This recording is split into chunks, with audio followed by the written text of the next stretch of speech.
Muy bien. En el sílabus, entonces, tenemos también programado la sesión número 3 de la unidad 3, que vendría a ser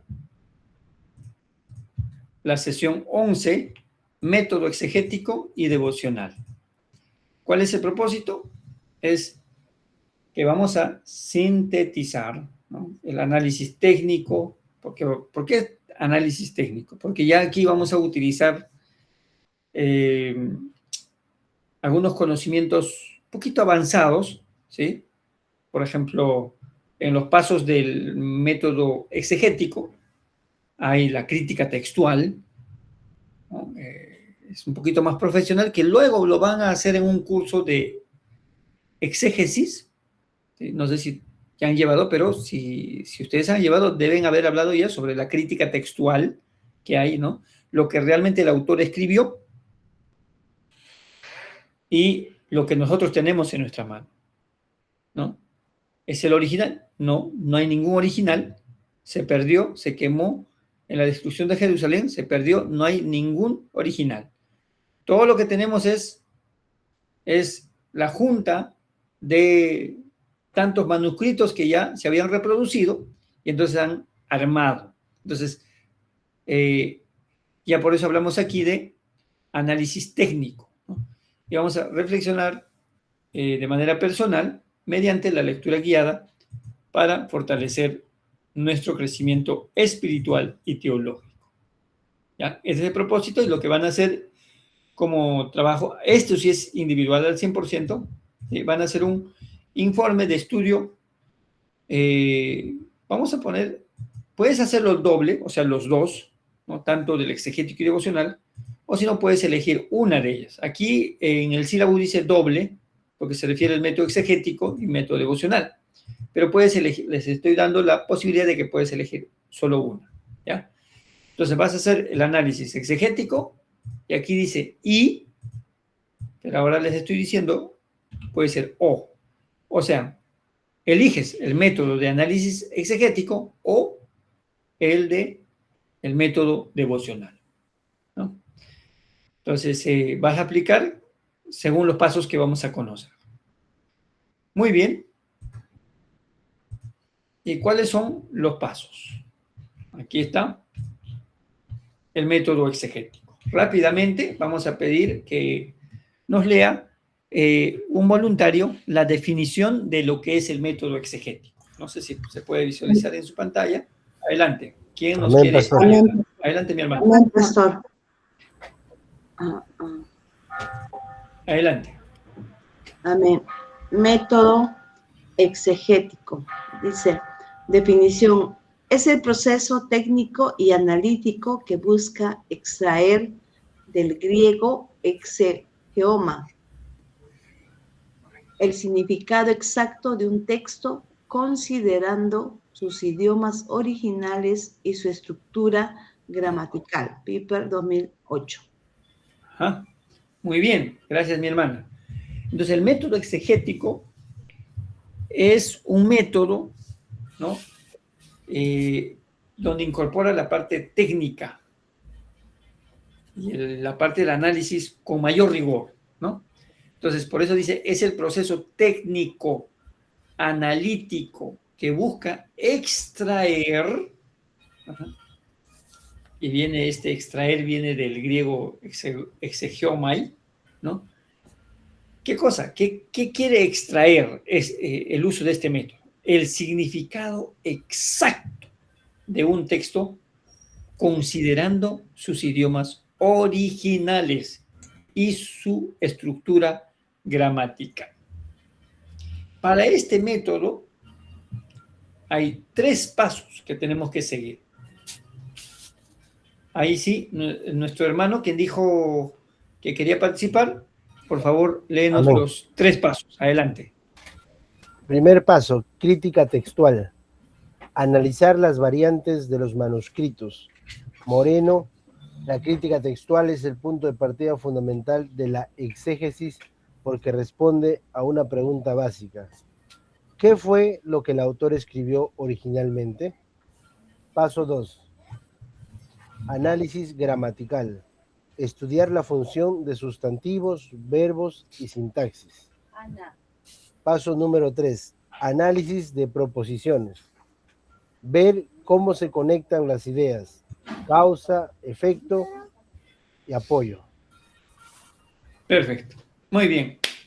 Entonces, ¿cuáles son los pasos? Paso número 1, dentro del método exegético, es aplicar la crítica textual. O sea, aquí vamos a iniciar de algo particular, ¿no?, que tiene que ver con la aplicación de la crítica textual. ¿Qué quiere decir? La crítica textual tiene que ver con el hecho de que no tenemos ningún texto original escrito con puño y letra de los autores, tal como Pablo, Pedro, Moisés, de ninguno de los 41 autores que han escrito la Biblia. No tenemos de ninguno originalmente, que hayan escrito ellos con su puño y letra. Ya no hay, no existe. Se perdió. ¿Cuándo se perdió? Lo último que se pierde es la destrucción de Jerusalén. No hay. Por alguna razón, el Señor incluso seguramente ha permitido que esto se pierda, para que tal vez en vez de adorar a Él, no adoremos a ese manuscrito que fue escrito con puño y letra de los autores. Eso seguramente ya lo han visto también, si han llevado exégesis, ya lo han visto, o hermenéutica, ya lo han visto, ¿no? La crítica textual tiene que ver con esto. Entonces, justamente como muchos de los de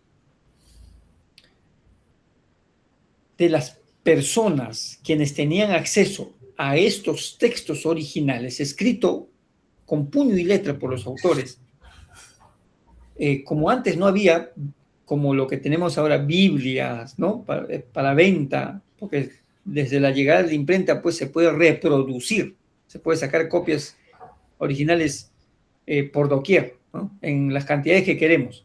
Pero antes no, todo era a mano. Entonces, los autores, las cartas que han escrito, era a mano, ¿cierto? Manuscritos. Esos, ¿qué es lo que han hecho otros para reproducir? Han tenido que también copiar. Entonces, con puño y letra que haya escrito el apóstol Pablo, Moisés o cualquier otro autor de la Biblia, no las tenemos. ¿Qué cosas tenemos? Lo que ya otros han duplicado, han copiado para hacer llegar el evangelio a otras personas. Entonces hay un montón de copias que existen y la crítica textual tiene que ver con recopilar todo ese montón de manuscritos que se han escrito ya fuera de la autoría para establecer la secuencia del contenido que tenemos en la Biblia. Entonces, aquí, por ejemplo, en el ejemplo de Filipenses 4:13, mira lo que sucede, ¿no?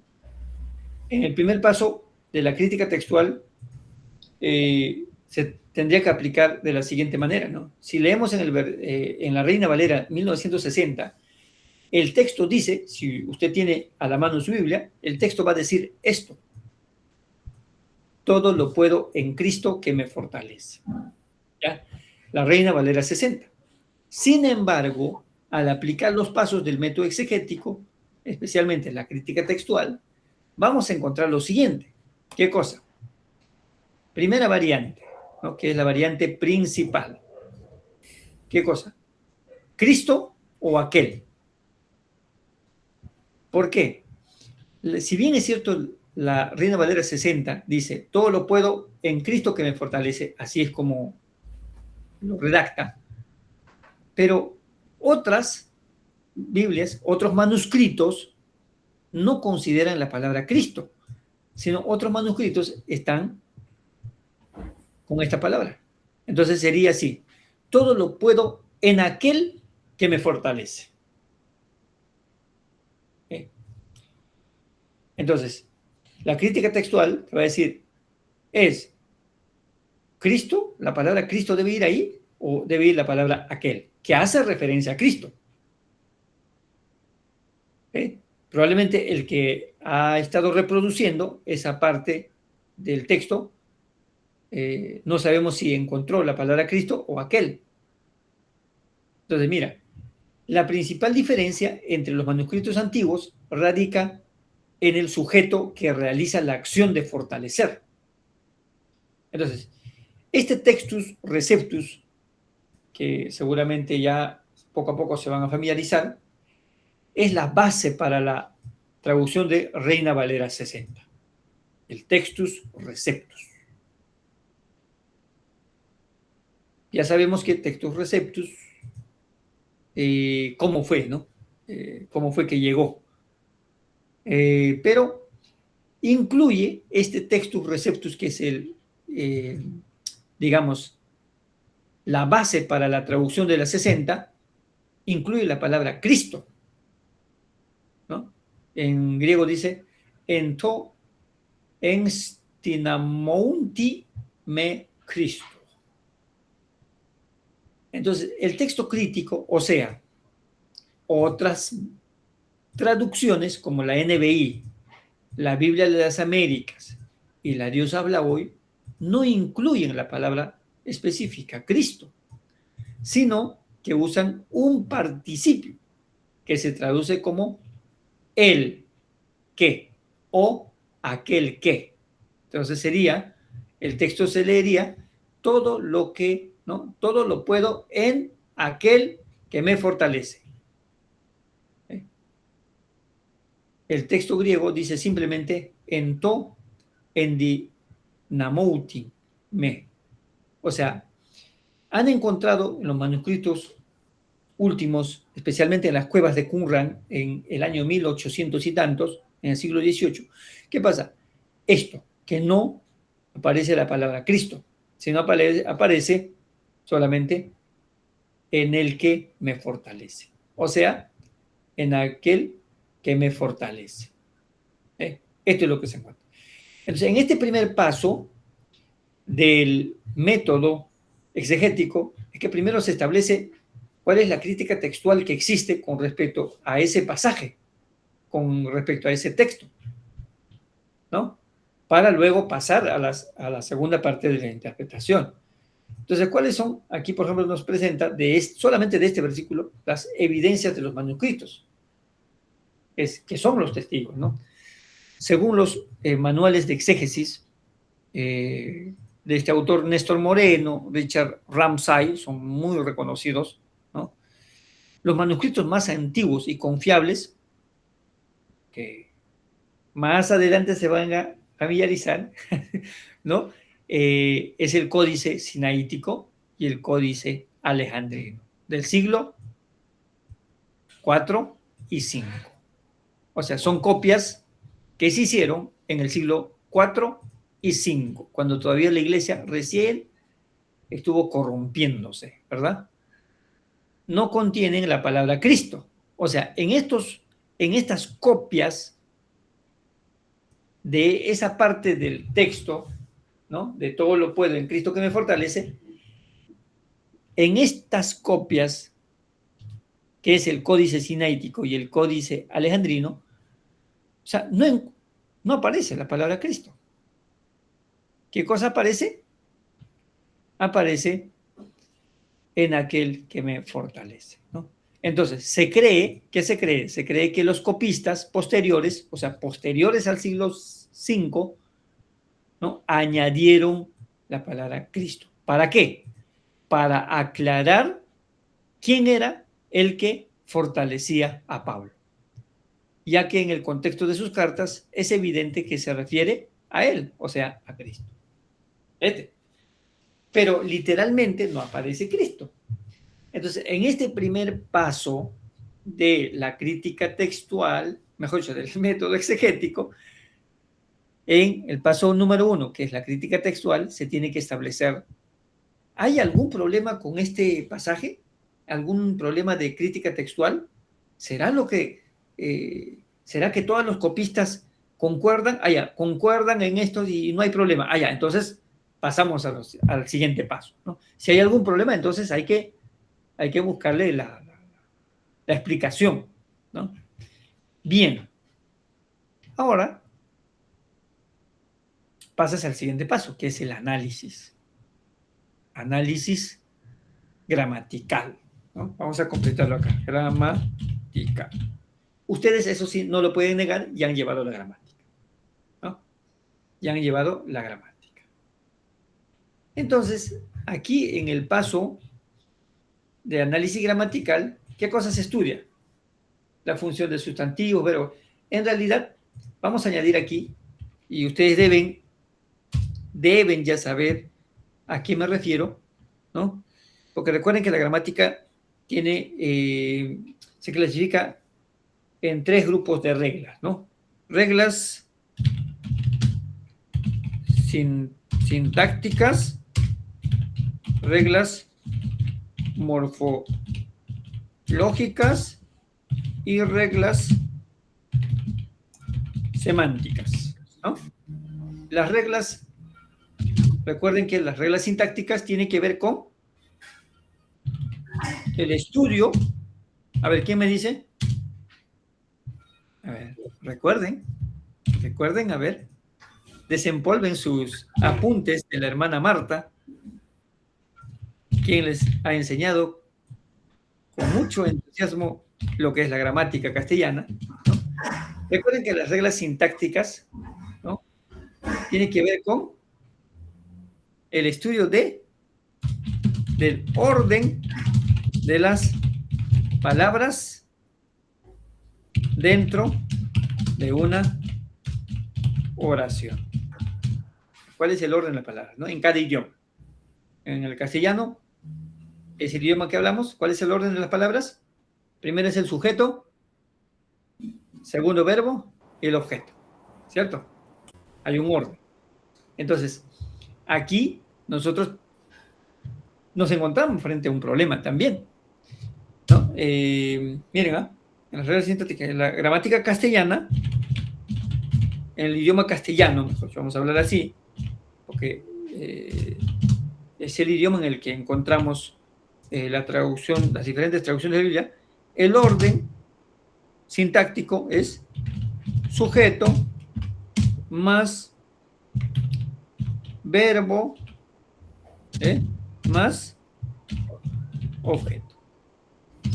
En cambio, si estuviéramos estudiando el idioma, la Biblia en el idioma quechua, cambia, ¿no? En quechua el orden cambia. Primero es, ¿cuál? A ver, ¿quién me dice? ¿Quién sabe hablar quechua? Primero es el objeto, ¿ya? Objeto. Más verbo más sujeto, ¿no? Sujeto.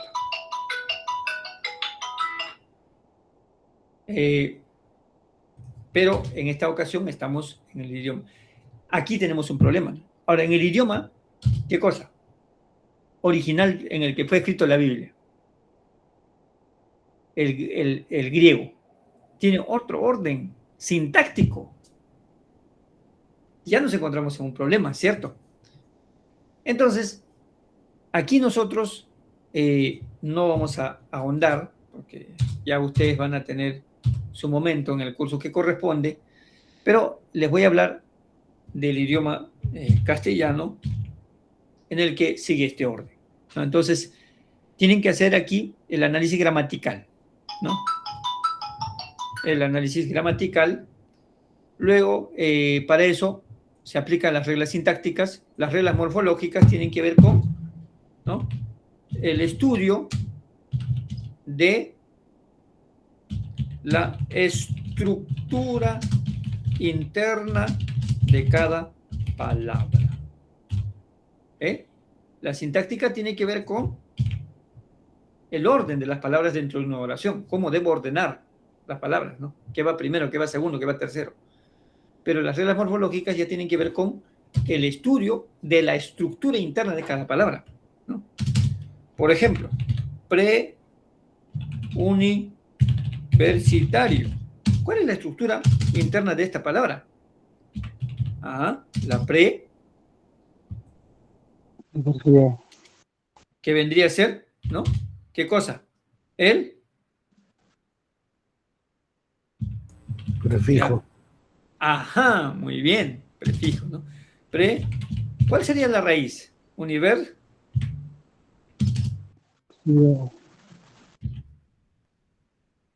univer, ¿no? Este es el prefijo, está compuesto prefijo, y este es la raíz, y este es el sufijo. Entonces, también aquí, en la segunda parte, en el segundo paso, el análisis gramatical, tenemos que considerar cómo está compuesta esa palabra, ¿no? Dentro del uso de las reglas sintácticas, reglas morfológicas. Bien. O sea, estoy profundizando un poco más, pero ustedes seguramente no lo van a hacer tanto así, solamente tal vez van a hacer 6 sustantivos, verbos, ¿no? Pero en realidad, si queremos hacer un estudio serio de la palabra del Señor, tenemos que aplicar estas reglas sintácticas. Ahora, por eso, o sea, aquí ya las reglas morfológicas estudian cómo está estructurada, cómo está conformada esta palabra, ¿no? Muy bien, y dentro de las reglas semánticas, pues ya ustedes saben que estudia el significado de cada palabra u oración. Ya está. ¿Qué significa Jesús lloró? Una oración. ¿Qué significa Jesús lloró? Una palabra, ¿no? ¿Qué significa la palabra amor? ¿No? Amarás al Señor con todo tu corazón. ¿Qué significa amarás con todo tu corazón? ¿Qué significa la palabra corazón? El estudio de término acá, ¿no? ¿Por qué la Biblia del oso lo traduce amarás al Señor con todos tus riñones? ¿Y por qué la Reina Valera lo traduce amarás al Señor con todo tu corazón? ¿Ah? ¿Y cuál fue el sentido de esto en el idioma original que es el griego? Bueno, ya es mucho más avanzado, ¿no? Pero por lo menos en el español tenemos que definir, amarás, ¿qué significa? En ese entonces, cuando dice perdona a tu prójimo, ¿qué significaba en aquel entonces, ¿no? En el contexto bíblico. Era decir, discúlpame, perdóname, lo siento mucho. ¿Eso significaba? ¿O era resarcir el daño? ¿No? Pagando una dote o pagando, ¿no? ¿Ah? Entonces tenemos que aquí también aplicar las reglas semánticas. Bien, segundo paso dentro del método exegético es el análisis gramatical. O sea, a todo un pasaje le haces el análisis gramatical, ¿no? Bien, luego viene ya la parte de el análisis de preposiciones, ¿no? Ver cómo se conectan las ideas, y aquí tiene que ver con causa, efecto y apoyo, ¿no? Esto lo menciona Piper. Si ustedes quieren saber algo más, pueden profundizar buscando en las referencias bibliográficas que está disponible. Piper en el año 2008. ¿No? Se hace un análisis de preposiciones para que luego se haga para que se extraiga el significado. Aquí, yo no sé, se me borró, ¿no? La conclusión. Entonces, ¿qué significa el texto? ¿Qué es lo que quiere decir el pasaje? En este caso, Filipenses 4:3. ¿No? ¿Qué quiere decir? Muy bien. Esos serían los 3 pasos, ¿no? Los 3 pasos del método exegético. Paso número 1, crítica textual. Paso número 2, análisis gramatical. Paso número 3, análisis de preposiciones. Ver cómo se conectan las ideas, ¿no? Y finalmente conclusión. Muy bien. ¿Preguntas? Pastor, Sí. cuando mencionas la La parte, cómo se conectan las ideas, no se refiere a, ¿cómo se llama? Pasajes, ¿cómo se menciona este término? Eh, Pasajes bíblicos que refuerzan en la idea, algo así. Ah, referencias bíblicas. No, ¿Eso se refiere o a qué se refiere? no. Cuando aquí hablamos del Unión de último, ideas. el tercer paso de análisis de preposiciones, recuerden cuáles son las preposiciones. ¿Quién me dice? Gramática castellana. Me dijeron que aprobaron con 20 todos. Una broma. A ver, una preposición, dime. Para. En. ¿Qué más? Sin embargo. Oye, ¿qué pasa? No, sin embargo, es una conjunción, ¿eh? Para también, ¿eh? Una conjunción. De, desde, durante, entre. Ahí está. ¿No? Las preposiciones las van a encontrar aquí. Se los voy a pasar, ¿ya? Para que ustedes tengan de ver dónde está. Bueno, aquí tengo, lo estudié en el primer año. En el primer año 2006, en gramática castellana lo estudié, todavía recuerdo. Ah, no, esta no es. Esa no es la práctica. Aquí está el resumen que hice. Bueno, Simón, ¿cómo está? Estoy terminando mis clases, por favor. Estoy terminando mis clases, todavía estoy en clases. Te llamo, ¿ya? Te llamo.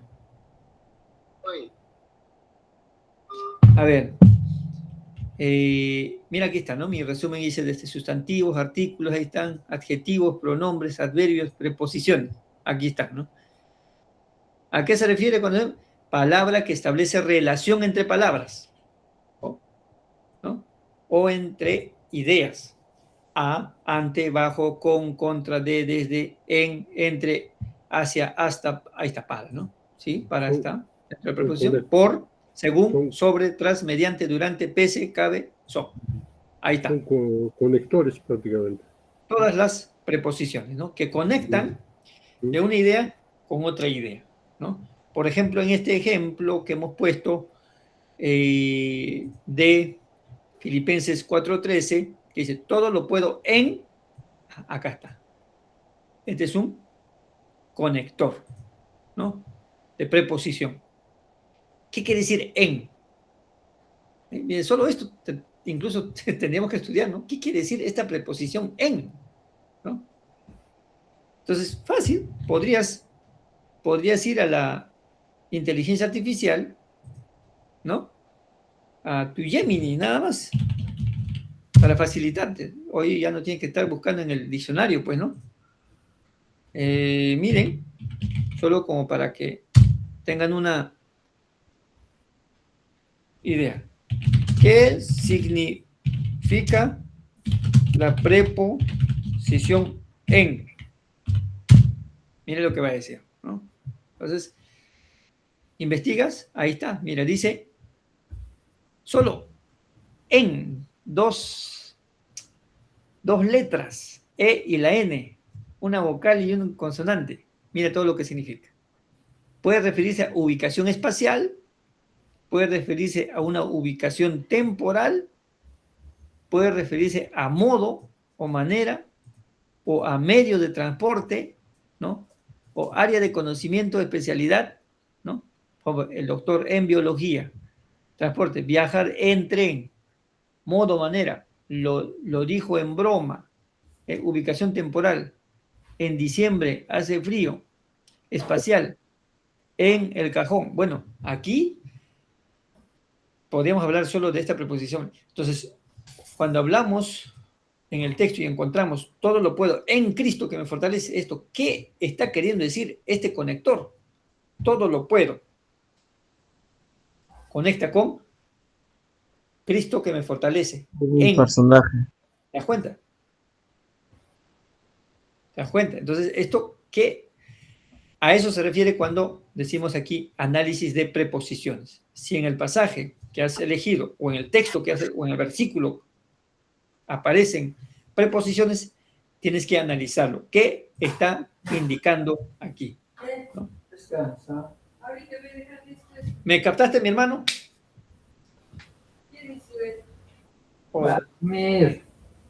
O te he dejado mareado. Va a salir. Muy bien, Agua. muy bien. María Entonces, del conocimiento. adelante. Método devocional es el siguiente trabajo que método. nos va Rápidamente a vamos a verlo dejar, porque esto ya ustedes lo conocen, ¿no? profesor, Su el audio, por trabajo que favor. nos ha dejado de sesión 11, vamos a hacer igual de esta manera como nos ha estado explicando, agarramos un pasaje Silencio, pastor. y lo hacemos de esta misma que usted nos está explicando paso a paso, de esa Vas a manera. elegir, mi hermana, vas a elegir entre, ya les dije, ¿no? Método exegético o devocional, uno de los dos. No te asustes con el devocional, que digas con el exegético. Puedes elegir lo más fácil, el devocional. Por eso, ahorita recién vamos a ver el devocional. Les voy a presentar el concepto y los pasos. ¿Le parece, mi hermana? Profesor, para hacer el trabajo se va a No, elegir un texto. por Y de eso, acuerdo a hermana, ese texto seguimos los pasos. exactamente. En todos los métodos eligen no solo un texto, ¿eh? Puede ser un párrafo, puede ser un pasaje, puede ser un capítulo, dependiendo de usted qué es lo que quiere estudiar. ¿Ya? Usted elige. Si quieres aplicar este método a un capítulo, quieres aplicar este método a un párrafo, quieres aplicar este método a un solo versículo, ¿no? O sea, tú decides. ¿Sí? ¿Te quedó claro, mi hermana? Sí, profesor. Ya, perfecto. Entonces lo que vamos a hacer es lo siguiente. Método Pastor, devocional. Sí, disculpe, perdón, adelante. antes de que empiece. Una consulta. ¿El códice que mencionó es accesible a cualquier persona? ¿Está en un PDF para poder acceder a él y poder verificar de repente algunos temas? Sí, Código es... alejandrino, sinaítico, ajá, pues, Ah, bueno. Mi hermano Wilder, ¿no? sí, pastor. Tú quieres irte ya a un estudio más profundo. Bien, mira, yo tenía, voy a ver si tengo, PDF, no sé si lo he borrado. Si lo tengo, te lo voy a compartir. ¿Te parece? Excelente, excelente, gracias, pastor. Sí, ojalá que lo tenga porque se me ha llenado y he depurado así como para no dudar, ojos cerrados, dije, lo vuelo, no sé si dentro de ese grupo se fue, pero te voy a buscar. Gracias, mi hermano. Gracias, gracias, gracias. Método devocional, definición. Bueno, esto es sencillo, ¿no? Es un enfoque personal, individual, que busca la aplicación inmediata de la palabra de Dios para alimentar la vida espiritual, priorizando la meditación sobre el análisis técnico. ¿Quién habla de esto? Rick Warren, ¿no?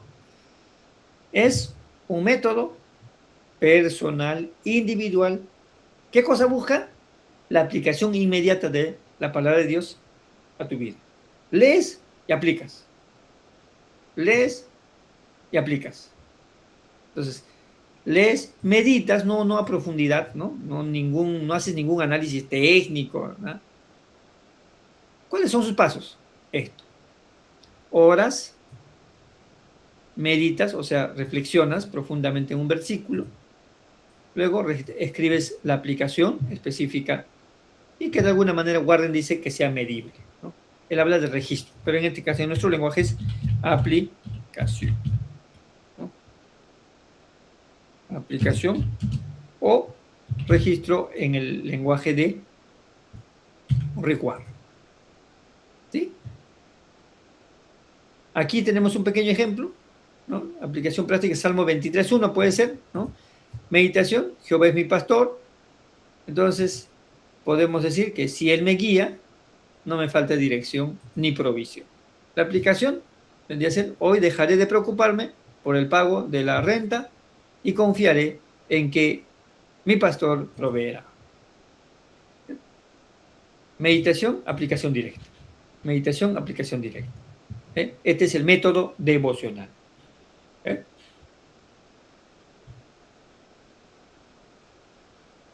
¿Pregunta? ¿Duda? Ya. Hemos llegado hasta aquí. De la misma manera que en la sesión pasada les dije, de la última sesión, voy a subir el documento, ¿no? Tal cual está aquí en la unidad 2, ¿no? Unidad 2. Un documento donde se está explicando qué es el contenido temático de la sesión número 12. El método literario y el método histórico crítico, ¿no? ¿Cuáles son sus pasos? ¿En qué consiste y cuáles son sus pasos? Eso les voy a compartir. Igual, aquí vas a elegir uno de ellos y vas a hacer la siguiente actividad, ¿no? Un mapa conceptual y, en este caso, vamos a borrar esto de mapa conceptual, ¿ya? Vas a hacer simplemente un reporte de aplicación. Reporte de análisis del trasfondo histórico literario de un pasaje o libro. Tú decides, ¿no? Esta es la actividad en la sesión número 12. Voy a compartir en el mensaje. Muy bien. De esta manera sería que estamos terminando. A ver, voy a ver. Aquí está la unidad 2. La actividad 7, 8, ¿no? Aquí está la unidad 8. Les voy a dejar aquí un módulo, sesión 12 y su actividad. Y en este módulo va a estar bien explicado, ¿eh? Tal cual está en la sesión número 8, de tal manera que va a venir con un ejemplo incluso, para que puedas ver cómo está el ejemplo y puedas desarrollar, ¿no? Aquí ustedes pueden observar cómo lo hice en la unidad 2, la sesión 8, ¿no? La parte introductoria acá bien. Método comparativo, ¿no? Su definición, luego sus pasos. Así les voy a presentar también del histórico crítico, ¿no? Y luego un ejemplo de cómo puedes aplicar. Ya está, ¿eh? Ahí están los pasos para el ejemplo. Luego igual el método topográfico les he presentado su concepto y sus pasos, ¿eh? Y el ejemplo de aplicación práctica, ¿eh? Aplicación práctica según los pasos. De la misma manera les voy a presentar para la sesión 12 de método literario e histórico crítico. Muchas gracias, mis estimados hermanos. Que el Señor me los bendiga.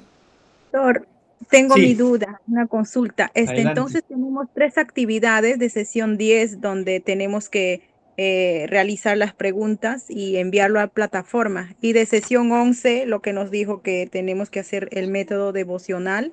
Y ahora que está mencionando es sesión 12, que tenemos que realizar o hacer un reporte de análisis. Sí. Una Son actividad por sesión. Ok, entonces son 3 actividades. 4, para enviar porque a uno que plataforma. han hecho ya en grupos, ¿no? Eso también tienen que subirlo. Ya, La ese sesión, del grupo lo tiene que enviar todo el grupo, ¿no? Unido y aparte individual. Serían claro, 4. el mismo trabajo individual. Lo suben, ¿no? O sea, lo suben de todos, ahí seguro va a aparecer su nombre, también nombre de los demás, igual lo subes. Eso mismo lo sube cada uno, de manera individual, para que de manera individual reciban su calificación. Obviamente va a ser la misma calificación, ¿no? Si, por ejemplo, la hermana Nancy, Sonia y Edwin son del grupo, si a Nancy le pongo 18, todo el resto del grupo también va a tener la misma nota, ¿no? ¿Sí? Hermana Nancy, ¿te quedó claro? Sí, pastor, gracias. Muy bien. Muchísimas gracias. Estamos terminando. Una consulta. Adelante, hermana Gisela.